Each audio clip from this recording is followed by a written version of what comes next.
Get ready to draw a fish. First, draw a curved line, and then another curved line, but leave some space in the front. Then you're going to use 2 diagonal lines to create a mouth. It's like a sideways V. After that, you're going to add a tail. So you go diagonally up, diagonally down, and then a straight line up and down to finish the tail. It's like a triangle.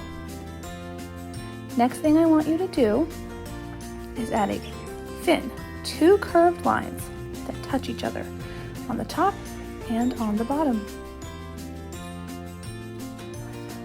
After that, you add another curved line inside the body to separate the eye from the scales.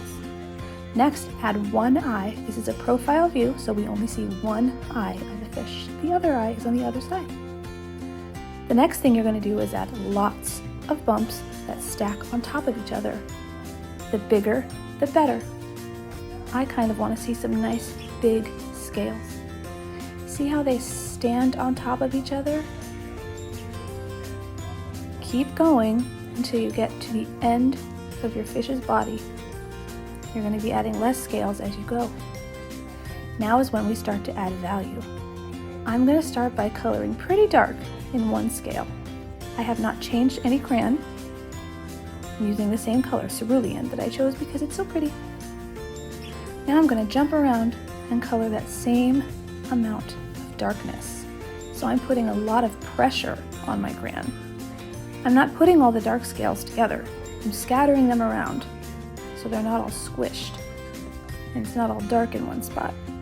Now I'm going to use less pressure and I'm coloring a little bit lighter to make a different colored scale. Still using cerulean. This is a lighter value. I'm going to do the same thing with some other scales.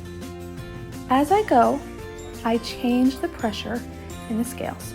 Now I'm going lighter, so I'm barely touching the paper with my crayon. Keep doing this until all of your scales are filled with different values of the same color.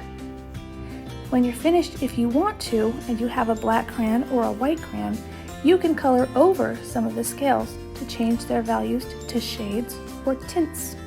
Remember that a shade is your color plus black, and your tint is a color plus white.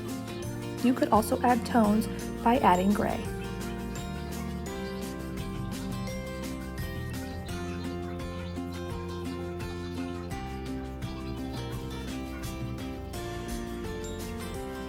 Remember to leave no peekaboos.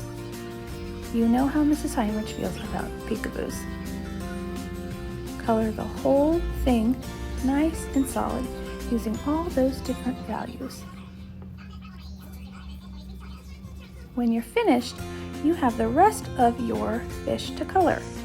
I'm going to continue using my same color, and I'm just adding a little bit of texture to the fins by adding some lines, and then I'm coloring it a solid color. I'm not using a lot of pressure, so it's a lighter value, adding some lines in there to make it more interesting. I'm going to do the same thing for the bottom fin.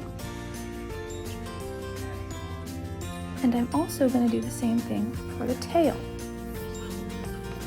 Adding some lines that are darker and then filling it in with a lighter value, not pushing too hard, not leaving peekaboos. The final touch is to color the face. Remember, I always tell you to go around the eye and not color the eye the same color as the background. When you're finished, you have a lovely fish that's all different shades of whatever color you chose. That's called monochromatic. I hope you enjoyed making your fish.